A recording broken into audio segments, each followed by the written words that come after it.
नमस्कार। SPT news में आपका स्वागत है। पेश है 28 जून सुबह 6:15 राजस्थान की 15 बड़ी खबरों में। राजस्थान में पंचायत निकायों में ओबीसी आरक्षण तय करने के लिए गठित राजस्थान राज्य अन्य पिछड़ा वर्ग आयोग का कहना है कि सरकार से आरक्षण से जुड़ी जो सूचना मांगी गई थी वह नहीं मिली है। ऐसे में ओबीसी आयोग रिपोर्ट सौंपने में असमर्थ है। आयोग के अधिकारियों का यह भी कहना है कि हाईकोर्ट ने आयोग को 20 जून तक रिपोर्ट सौंपने के लिए बाध्य नहीं किया है। आयोग का कार्यकाल 30 दिसंबर तक का है।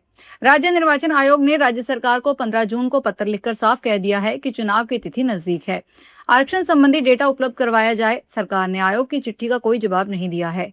हाईकोर्ट के आदेशों के पालन के तहत राज्य सरकार को 31 जुलाई तक पंचायत चुनाव करवाने होंगे। केंद्रीय कृषि राज्य मंत्री भागीरथ चौधरी ने नेशनल हार्टिकल्चर बोर्ड से खुद के फर्म पर 99,60,000 रुपए की सब्सिडी लेने का खुलासा होने के बाद सियासी विवाद हो गया है।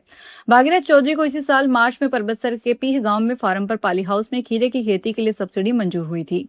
रिपोर्ट के मुताबिक चौधरी केंद्रीय कृषि राज्य मंत्री होने के साथ बोर्ड के उपाध्यक्ष हैं। इस खुलासे के बाद कांग्रेस हमलावर है, जबकि मंत्री ने खुद का बचाव करते हुए आरोपों को नकार दिया है।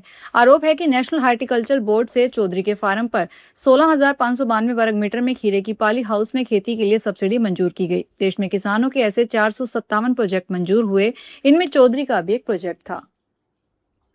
प्रधानमंत्री नरेंद्र मोदी शनिवार को 3 दिवसीय दौरे पर सेशल्स पहुंचे। राजधानी विक्टोरिया में राष्ट्रपति पैट्रिक हार्मनी ने उनका स्वागत किया।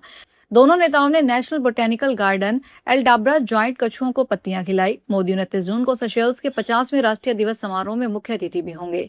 हिंद महासागर में बसे इस छोटे से द्वीपीय देश का भारत से रिश्ता सिर्फ रणनीतिक नहीं बल्कि 256 साल पुराना भी है। साल 1770 में जब वहां पहली स्थायी बस्ती बसाई गई, तब वहां पहुंचने वाले 27 लोगों में 5 भारतीय शामिल थे। बाद में बिहार, तमिलनाडु और गुजरात से भी बड़ी संख्या में भारतीय यहां आकर बस गए। आज सेशेल्स में करीब 1,20,000 आबादी में लगभग हर 8वां नागरिक भारतीय मूल का है। देश के राष्ट्रपति वेवेल रामकलावान के पूर्वज भी बिहार के गोपालगंज जिले से थे। केंद्र सरकार की एथेनॉल मिश्रित पेट्रोल नीति के विरोध में जयपुर दुग्ध उत्पादक संघर्ष समिति ने शनिवार को M20 आंदोलन की शुरुआत की घोषणा की। समिति का कहना है कि यह आंदोलन एथेनॉल मिश्रण नीति के खिलाफ किसानों, पशुपालकों, युवाओं और आम नागरिकों की आवाज बनेगा और इसे देशव्यापी जन अभियान के रूप में आगे बढ़ाया जाएगा। समिति के अध्यक्ष रमन यादव ने मीडिया से बातचीत में कहा कि सरकार ने जिस प्रकार पेट्रोल में एथेनॉल मिश्रण को नीति का हिस्सा बताया है, उसी के विरोध में किसानों ने प्रतीकात्मक रूप से दूध और पानी के मिश्रण को M20 नाम दिया है। उनका कहना है कि यह आंदोलन पूरी तरह लोकतांत्रिक और शांतिपूर्ण तरीके से चलाया जाएगा। अजमेर की वरुण सागर झील में शनिवार को बड़ा कदम उठाया गया। झील की डीसिल्टिंग और सौंदर्यीकरण कार्य का शुभारंभ राजस्थान विधानसभा अध्यक्ष वासुदेव देवनानी और जल संसाधन मंत्री सुरेश सिंह रावत ने पूजा अर्चना के साथ किया। इस मौके पर जल संसाधन मंत्री सुरेश सिंह रावत ने कहा कि झीलों और जलाशयों की समय समय पर खुदाई करना संरक्षण का जरूरी हिस्सा है। उन्होंने विपक्ष द्वारा इस कार्य के विरोध पर प्रतिक्रिया देते हुए कहा कि विकास कार्यों पर राजनीति नहीं होनी चाहिए। भीलवाड़ा एसीबी की टीम ने एक पटवारी को रिश्वत लेते हुए रंगे हाथों गिरफ्तार किया है। एसीबी की टीम गिरफ्तार पटवारी से पूछताछ कर रही है। मामला भीलवाड़ा के करेड़ा थाना क्षेत्र का है। भीलवाड़ा एसीबी की टीम ने करेड़ा के चिलेश्वर में कार्यरत पटवारी लोकेश शर्मा को आज 1,000 रुपए की रिश्वत लेते रंगे हाथों गिरफ्तार किया है। बताया जा रहा है कि आरोपी पटवारी ने नामांतरण खोलने के एवज में परिवादी से इस राशि की मांग की थी।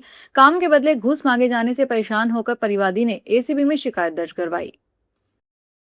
राजस्थान में तबादलों से बैन हटने के बाद मंत्रियों के आवास व ऑफिस में कर्मचारियों और उनके परिजनों की भीड़ लग गई। कोटा में शिक्षा एवं पंचायती राज मंत्री मदन दिलावर ने रामचरण सर्कल से जन संवाद कार्यालय पर जन सुनवाई की।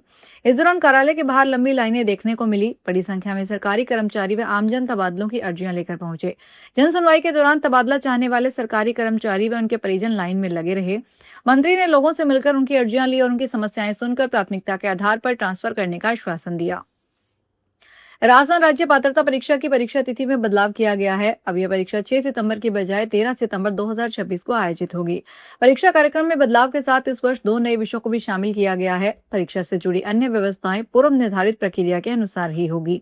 कोटा यूनिवर्सिटी के कुलगुरु प्रोफेसर बीपी सारस्वत ने बताया कि सीटीईटी परीक्षा को ध्यान में रखते हुए राजस्थान राज्य पात्रता परीक्षा 2026 की तारीख में बदलाव किया गया है। देश में केंद्र सरकार के 12 साल पूरे होने के साथ विकास कामों और जन कल्याण योजनाओं को लेकर एक बार फिर चर्चा तेज हो गई है। चित्तौड़गढ़ संसदीय क्षेत्र में भी पिछले कुछ सालों से सड़क, रेलवे, स्वास्थ्य, शिक्षा और पेयजल जैसी सुविधाओं में हुए कामों को बड़ी उपलब्धि बताया जा रहा है।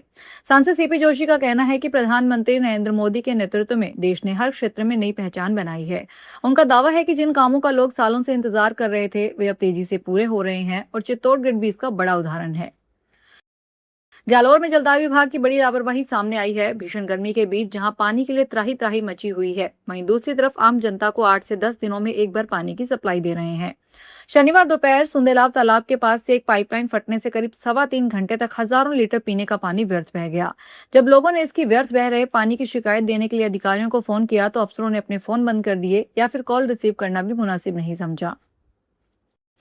डीग पुलिस ने ऑपरेशन एंटीवायरस के तहत बड़ी कार्रवाई करते हुए 4 साइबर ठगों को गिरफ्तार किया। सीकरी थाना पुलिस ने इस अभियान के दौरान 3 नाबालिगों को भी निरुद्ध किया।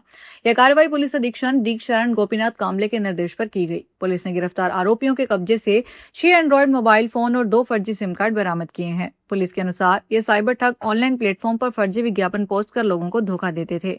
वे पुराने सिक्के, महंगे सूट कुर्ती, सस्ते मोबाइल फोन, सस्ती बाइक और भैंस बेचने का झांसा देकर ठगी करते थे। जयपुर सीएमएचओ की टीम ने शनिवार को कार्रवाई करते हुए 420 किलोग्राम मिलावटी पनीर की खेप पकड़ी है। ये पनीर अलवर से खरीदकर जयपुर शहर और आसपास के ग्रामीण इलाकों में रिटेल शॉप पर बेचा जाता है। Deputy CMHO doctor Surendra Goyal ने बताया कि खो नागौरियन पुलिस ने नाकेबंदी के दौरान रामगढ़ अलवर से आ रही पिकअप को रोका और उसकी जांच की तो उसमें पनीर मिला।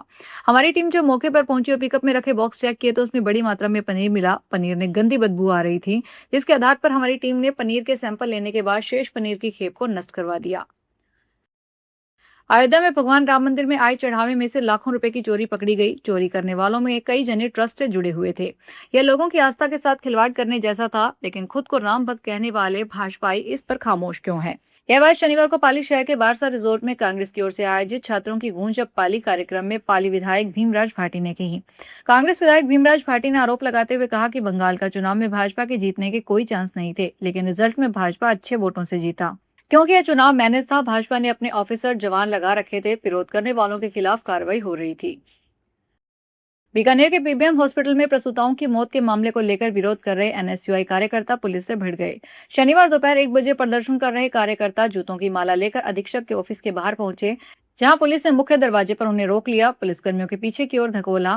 एनएसयूआई कार्यकर्ता पुलिस से भिड़ गए। देहात कांग्रेस अध्यक्ष बिश्नाराम सियाग ने बताया, कांग्रेस के प्रदेश अध्यक्ष गोविंद सिंह डोटासरा और नेता प्रतिपक्ष टीकाराम जूली 30 जून को विरोध प्रदर्शन में शामिल होने के लिए बीकानेर आएंगे।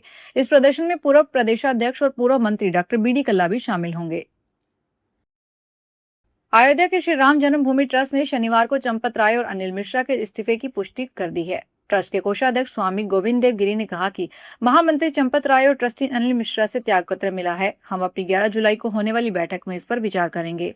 हम उन भक्तों को आश्वस्त करते हैं जिन्होंने चांदी की ईंटें और सोने चांदी के आभूषण प्रभु श्री राम की सेवा में अर्पण किए हैं, वे सभी वस्तुएं सुरक्षित है। हम विश्वास दिलाते हैं कि भविष्य में कोई दुर्भाग्यपूर्ण स्थिति न बने, ऐसा सुनिश्चित करेंगे। अपराधियों को कड़ा दंड मिले, इसका आग्रह करेंगे।